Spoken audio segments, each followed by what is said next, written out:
I cannot believe it is September and it is time for me to do my August reading wrap up. I will be telling you all about the books that I read in August, whether I liked them, if I didn't like them, and if they are worth your time.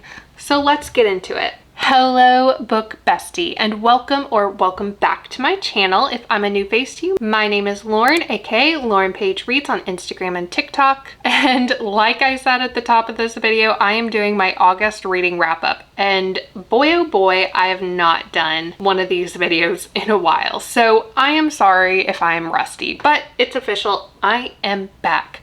I just needed to take a hiatus. I had a lot going on in my life, etc. I always love to start with my stats. In August, I read 9 books total. So I read just over 2,400 pages in August. And I think my best reading day in August was the 16th. I don't know what I was doing, reading apparently. But that means August made up 12% of the total pages I've read per month.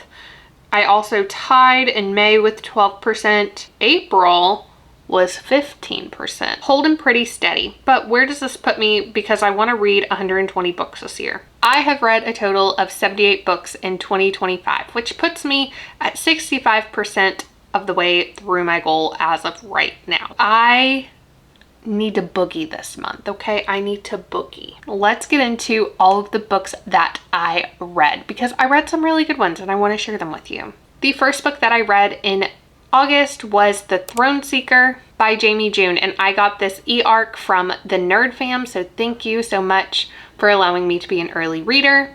I rated this one a solid 4 stars. Most of my books I rate 4 stars, unless they are just spectacular.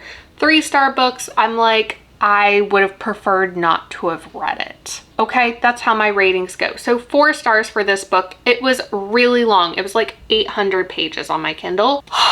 But my goodness, it was so good, you guys. Like, honestly, you know, there's a trial competition to get to be the next person on the throne in her kingdom. And she gets thrown into this competition, but she has like 3 or 4 love interests throughout it. And then at like, I don't know, 40%, 50% of the way through the book, the trial is over and you're like, oh my gosh, what's gonna happen next? I'm not going to tell you what happens next, but this book was a magnificent roller coaster. There were lots of love interest. There was a lot of drama. There was royal intrigue. There was politics. There was mythical creatures. Like anything you could want in a book, this one had it. The second book of August was Jeweler to the Blessed by Julian Witt, and I rated this one 4 stars. Again, it was really good. It was, I think, a little bit shorter. I think it was like around 400 pages. I also got this one through the Nerd Fam as an e-arc, so thank you so much for letting me be an early reader. I loved it. It was fun. It was very closed. You have only this city that the world exists within, and there is a larger world outside of it, but our character right now, she only knows the city. And it is the first one in a series. The mystery element of this one, the family secrets, the secrets in general, and like the city isn't that old. I think it's less than 200 years old. It was so good. She is a jeweler, and in this world, the people who have magical powers and are the elites in society and are rich and everything, they are blessed by the king to receive one of these jewels that drains people's emotions, and through that draining of the emotions, they sit in the jewel and then can be used for certain magical things. Like happiness gets translated into like healing ability, if I remember correctly. And there are only 4 or 5 blessed per year. It's very finite. The king isn't just going around, you're blessed and you're blessed and you know. This whole book takes place over a series of like 8 days, which is the Festival of the Blessed. Now, our main character, her uncle is the jeweler to the Blessed, but dude goes missing. So who's gonna take his place? His niece, who has this cool ability that's illegal, technically, where she's not affected by the touch of the Blessed. Okay, see, that's where we run into the issue, because she's abnormal. So that's that book. Really loved it. Loved the love interest and that tension. Great book. The third book I read in August. I read this one because I watched My Oxford Year on Netflix. I loved it. I was heartbroken. I was shook. Oh my gosh. And then I went on to TikTok, obviously, and somebody was like, yeah, this movie is based on a book. Well, that's not entirely true, because I think from how it happened, Julia Whalen, she was part of like the script writing team or at some process in the movie. She saw this and she was like, would it be okay if I wrote a book based on this script? And they said, yeah. And it's available on Kindle Unlimited. The ending diverged. If you've watched My Oxford Year on Netflix, oh, that was the most intense movie scene I have seen in a while. My Oxford Year ends a little bit more hopeful. He's alive. I hope that didn't spoil anything. Anyways, I really preferred this one. It stuck very closely with the movie, which like I think you kind of anticipate. Instead of Anna from New York, she's Ellie from Ohio. She's not gonna go work at like this big Wall Street place.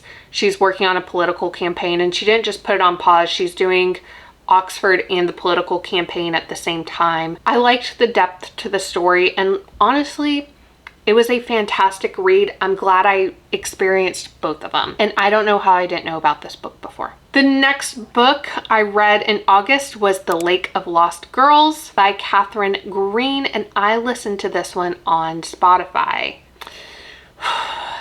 It was a good thriller to read and to listen to. As she was tying everything up with a bow at the end, it felt like a cop-out. It really felt like a cop-out. Like, I understand, and like we watched that happen. And I like how it hops from like back then to present day and back and forth, and the podcast element was really interesting. And it makes you think about how you consume true crime entertainment content. Is it bad to say that I'm like disappointed in this book? I'm disappointed. Also, the reveal in the garage, I'm horrified. I am horrified. Next, this one is a little bit happier. Book number, what are we on? Five of August was The Summer You Were Mine by Jill Francis. I really liked this one. It was a second chance romance. They are both, well, let's see. Her father is Italian. Her mother's from Pennsylvania. And then I believe both of his parents are from Italy. Their dads played on the Italian water polo team together, and I think they went to the Olympics or something. I don't know. Every summer they go back for a month while they were growing up and everything, and they would get to spend the summer together at this beach club in Italy. You know, her grandma is left widowed, and his grandpa is a widower, and they have been lifelong friends. This is generational. And they find out that they love each other. Very pure, very sweet. So they're getting married, and so these families have to converge again for a marriage. She has like a sports podcast, even though she has like a doctorate in psychology or something. That blows up. He's an Olympic swimmer who is retired, but that blows up. So they both have like controversies around them. And so they come together for this summer during this like really chaotic period in each of their lives. She thinks he scorned her. He doesn't understand like where he went wrong. But now they're in their 30s or late 20s. I think 30s. And that's where we find ourselves in this book. And it's a second chance romance. It's two people who've grown up and they still have growing to do, but all of these sweet childhood memories together, and it's just absolutely beautiful. Book number 6 is Murder at the Crown and Anchor by C.J. Archer. You know, I've been loving this series. Oh, I love it. And I loved this book. I loved this book. It is a cozy historical mystery, and our girl Cleo, she is good at solving crime. We didn't really get much of Harry's parents in this one. We got like his new love interest and like what's happening with that. Spoiler, it's not. But Cleo is having to deal with her uncle, and her uncle is like kind of being a booty face, and her cousin is trying to take on more responsibility, and her ant is dissolving, and this book had a great blend of the elite society at that time and the impoverished, those below them. Okay, it was just really, it was a good one. I enjoyed it. It was a quick read for me. Blah, blah, blah. Book number 7 was Act Like a Lady, Think Like a Lord by Celeste Connolly. And this is another historical mystery. It was good. It just took about 65% through the book for me to like truly be invested, if that makes sense. It just took a while for me. The first 25%, it felt like info dumping, and not even info dumping. It was Lady blah blah blah and Lord so and so and blah blah blah blah blah blah blah blah, and it was a lot of information. And I just finished the second book in this series, very similar. As long as you can make it through that, the story is great. People have been murdered. Wives of lords are disappearing. Okay, they're poof. And as Lady Petra is looking around, one man's name keeps coming up. So she and her gang of other spinster ladies, well, one of them's not a spinster, one is married, besides the point, throughout essentially Bridgerton era London. Okay, cozy historical Bridgerton mystery, say less. Book number 8 of August was The Masterpiece by Francine Rivers. My friend recommended this book to me, and guys, it's modern day, set in LA. He is an artist. She is a single mom. He doesn't believe in God. You know, he's an ex-gang member. She believes, she loves the Lord. She has a child, and she becomes his assistant, his personal assistant. I cried like 5 times throughout this book. If you like Christian romance, please go read this book. I have got everybody reading this book. My mom is reading this book, okay? Like, it's that good. That good. I love her writing. I love her stories, and I love how she represents God throughout her stories. But overall, I just really enjoyed this book. Go read it, okay?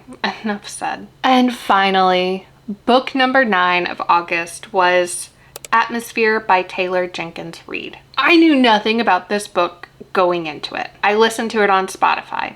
If you watched my last weekly reading vlog, you'll see that I really enjoyed this book. I had no clue what it was about. And it's about astronauts. It's about some of the first female astronauts, a fictionalized story. It's like set in the 80s, late 70s, early 80s. And we follow this one astronaut, can't remember her name, and she has a sister and a niece. So the sister is a single mom, and she has never really experienced dating, never been attracted to guys, that type of thing. You know, life unfolds. She gets into this astronaut program with NASA, does all this stuff, and she finds another woman there that she is attracted to, and they carry on a relationship, but it's the 80s, so they have to keep their relationship secret. You at first get thrown into, there is some type of catastrophe, I guess is the best word, happening while one of the teams is in space, and something bad happens. And then you go back in time and you get all these jumps. I bought extra credits on Spotify so I could finish this book. I ran through my top-up hours for this. Put it into perspective for you. It was really good. I really enjoyed listening to it. I think they had 2 voice actors, one for each of the main characters. It was lovely. Overall, it was fantastic. Never thought I'd be, well, okay, I take that back. I was a big space nerd when I was younger, so if I had known that's what it was about, I probably would have read it even sooner, but I didn't know that's what it was about. So it was a pleasant surprise. All right, so there are all of my books that I read in August. It felt like moving a mountain at times, but September is the time for me to remember like why I love reading. I didn't read a contemporary romance all of August, so I'm reading like 2 at the same time right now in September. And my gosh, guys, it is good. So September is the cozy month of remembering why I like to read so very much. And yeah, you'll have to tune in next month to see what I read in September. With all of that being said, thank you so much for watching this video. If you read any of these books, let me know in the comments what you thought about them. If you have any recommendations for what I should read throughout the rest of this year, also drop that in the comments. Don't forget to like this video and subscribe to my channel. I post a new bookish video for you to enjoy each and every Friday. I will see you all next time. Bye, book besties.